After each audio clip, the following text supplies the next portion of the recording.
Alors, Bezrat Hashem, le Chok l'Israël de ce matin, Zevachim, la page 88a.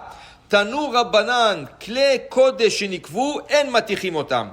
Il y a dans le Beth Amikdash l'usure et les ustensiles, les marmites, surtout le marmite, qui se sont perforés ou craqués ou tombés, se cassés. Alors maintenant, il y avait beaucoup de marmites qui étaient en argile. Et à l'époque du Talmud, il y a 2000 ans, il y avait des potiers qui réparaient des marmites en argile. Ils faisaient la couture sur les marmites en argile. Il y avait un système, comment coudre une marmite. Imaginez-vous, coudre une marmite. Pour nous, ça paraît bizarre, comment tu vas coudre une marmite. Mais il y avait une profession comme ça. Et quand la marmite s'est trouée, il y avait des gens qui coulaient du plan pour bloquer le trou. Alors il y avait des manières de réparer des marmites et des ustensiles.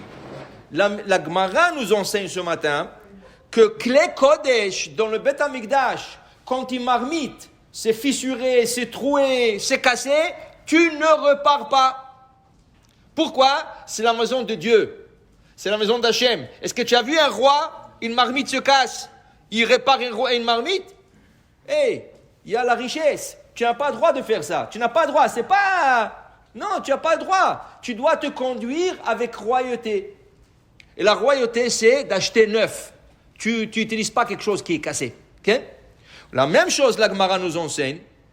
Sakin shenifgam. Le couteau de la shrita, dit Rashi.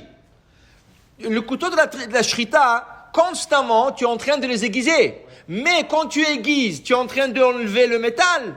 À un certain point, le couteau est très fin. Et puisqu'il est très fin, il ne peut plus, parce que tu touches la moindre chose, ça devient pas soul. Okay? Et là, il y a un certain moment, c'est très difficile de réparer. Dit la Gemara, tu n'as pas le droit de garder ce couteau. Alors, qu'est-ce qu'on faisait? Dit la Gemara, Abba Shaul Omer, Abba Shaul nous enseigne, Sakin matrefet aita b'amikdash. Il y avait un couteau comme ça dans Beth Amikdash, le couteau était tellement fin que Nimnu alea Kohanim, le Kohanim, le conseil de Kohanim, le tribunal de Kohanim, ils sont assis pour voir, parce qu'il y a un tribunal de Kohanim dans Beth Amikdash pour faire des décisions, et ils ont décidé de le mettre de côté, Veganzua, et ils l'ont mis dans la Geniza. Pourquoi? Ce couteau a servi quelque chose de sacré. C'est pas un couteau de cuisine qui n'est plus bon, tu le jettes à la poubelle. Ça, c'est un couteau de Shechita de Beth Amikdash. Donc, on apprend de là aussi deux choses. On apprend de là. D'abord, dans Beth Amikdash, il faut se conduire avec royauté. Tu n'as pas le droit d'être mesquin dans le Beth Amikdash. Tu dois être royal. Okay? Deuxième chose, on apprend de là que quand quelque chose sert à une fonction sacrée, tu dois le mettre à la Geniza. Donc, une paire de téfilines, elle ne sert plus, elle n'est pas soule. Tu n'as pas le droit de la jeter. Tu dois la mettre à la Geniza. Une mezouza, elle ne sert plus, ou tu l'as changée, tu veux un meilleur. Tu la mets à la Geniza. Mais la chose est, c'est pas seulement le téfilim et la mezouza, parce que cela, ils portent le nom de Dieu. Plus que ça, les boîtiers. Parce que le téfilim était dans un boîtier en plastique, ce boîtier, il est sacré. Tu n'as plus le droit de le jeter. Quand il se casse ou quand tu dois le changer, tu le mets à la Geniza.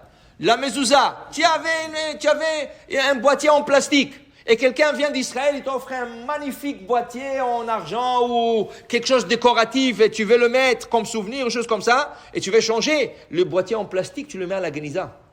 Okay?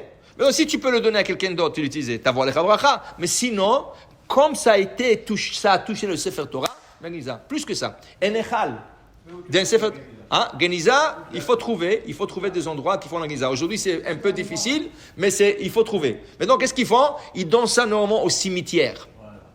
Dans le cimetière, quand ils enterrent de morts, ils mettent des sacs de Geniza. Okay? Ils mettent des sacs de Geniza. Alors, ils ramassent, et quand ils ont des sacs, quand ils enterrent n'importe quel mort, ils mettent des sacs dans le sac. Parce que la Geniza, ça doit aller dans la terre. Regardez un Echal d'un Sefer Torah. Okay? Il porte le Sefer Torah. Donc, le jour qu'on change le Echal, il est trop petit, on veut avoir un plus beau, quelque chose comme ça. Qu'est-ce qu'on doit faire? On doit le démonter et on doit le mettre dans la terre, Geniza. On n'a pas le droit de le jeter. Tu n'as pas le droit de le jeter. À moins que tu trouves une communauté qui vient de commencer, Eux, ils ont besoin pour le début, ils ont besoin d'un petit echal. Tu leur donnes pour commencer avec. Mais le echal, il faut le complètement démonter, pièce par pièce, et tu le mets dans la terre. Tu le mets dans la Geniza parce qu'il a servi quelque chose qui est sacré. Plus que ça, dit la Gemara. La Gemara dit les habits des Kohanim. Les habits des Kohanim, tu ne laves pas. Ça veut dire que tu ne laves pas. Le Kohen, il égorge. Il y a du sang qui tombe. S'il y a du sang qui lui est tombé, il fait attention. Mais s'il y a du sang qui lui est tombé sur la tunique, dit la Gemara comme ça. Amabarabaye. Ou Geu lamaim. Si je peux enlever la tâche qu'avec de l'eau, c'est une tâche qui s'enlèvera avec de l'eau, tu peux utiliser neter, ve'oel. Tu peux utiliser du savon. Mais si c'est une tâche qui demande plus que l'eau, ça demande vraiment un produit qui pénètre le tissu pour aller enlever, tu prends cette tunique, tu la plies, tu la mets à la Geniza. Ils ne jetaient pas les tuniques. Il y avait des femmes, ou même des hommes, il y avait des femmes qui prenaient les tuniques usées ou les tuniques non utilisées parce qu'ils ont une tache et ils coupaient en morceaux et ils faisaient des mèches. Ils faisaient des mèches pour le candelabre.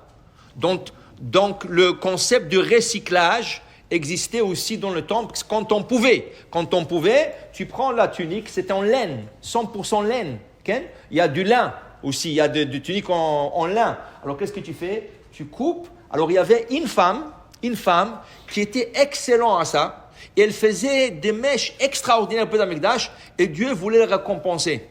Qu'est-ce qu'elle a fait cette Hachem? Elle s'appelait Dévorah. C'est la seule juge femme dans toute l'histoire juive. Aujourd'hui, ils sont fiers que la vice-présidente américaine et ils rentrent des femmes. Et dès qu'il y a une femme, waouh, tu as fait une grande chose. Hachem a récompensé une femme, comme ça, une. Pourquoi? Regardez pourquoi. Elle faisait des mèches pour le Beth Amikdash. Et toute la journée, il s'assoyait, faire des mèches. Et il lui a donné un chokhma, il l'a rendu juge d'Israël. Jamais on n'a trouvé une femme juge. Pourquoi? Vous savez pourquoi? Le problème était, quand les gens viennent chez elle se plaindre, ils risquent de s'isoler avec elle. Okay? Ils risquent d'avoir une isolation. Alors là, tu rentres en problème. Alors on préfère de ne pas avoir de femmes. Elle, qu'est-ce qu'elle a fait? Quand Hachem l'a nommée juge d'Israël, elle est partie dans un champ, il y avait un palmier là-bas, et on appelait le palmier Tomer Dévorah, le palmier de Dévorah. Et n'importe qui avait un problème judiciaire, il allait là-bas, Viyoshevet Tachat Tomer. Elle était assise là-bas, elle attendait, et les gens venaient se plaindre. Maintenant là-bas, il n'y avait pas d'isolation parce que c'est dans un champ. Alors les gens passaient alentour, et c'est comme ça que faisait ce jugement. Pour vous dire, quand tu fais quelque chose pour Hachem, voilà la récompense. Mais en d'autres mots, en conclusion, ce matin, dans une Beth Amikdash, on ne peut pas être misquin. La même chose dans les synagogues. Dans les synagogues, il y a d'usure des livres. Baruch Hashem, il y a des synagogues qui ont 1 minyan, il y a des synagogues qui ont 3 minyan, il y a des synagogues qui ont 1 minyan après l'autre. Okay? Avec le temps, c'est normal. Un siddur, tu l'ouvres, tu le fermes, tu le mets, tu le prends. Des fois, il tombe, tu le ramasses, il se déchire. Okay? Et les gens, quand ils viennent à la synagogue, ils aiment prier avec quelque chose de beau. Ils aiment prendre quelque chose de beau dans la main. Et quand c'est pas beau, quand c'est déchiré, ça donne pas vraiment envie de prier dedans. Okay? C'est pour ça, dès que tu vois qu'il y a trop d'usure, tu commences pas à mettre du scotch tape ici, scotch tape là. Tu essaies au début. Mais quand ça devient trop là, il faut prendre les livres, il faut prendre le Chumash, le Pentateuch, et il faut mettre à la Geniza. Ou leur donner dans une autre communauté, mais dans les synagogues, c'est la maison d'Hachem. C'est comme le Beth Amikdash, c'est mini-Mikdash. Donc, il faut se conduire avec royauté. Si la communauté a possibilité, il faut acheter un beau echal. Tout ce que tu achètes dans la synagogue, tu achètes du beau. Pourquoi? C'est la maison d'Hachem. Baruch Adonai le'olam. Amen ve'amen.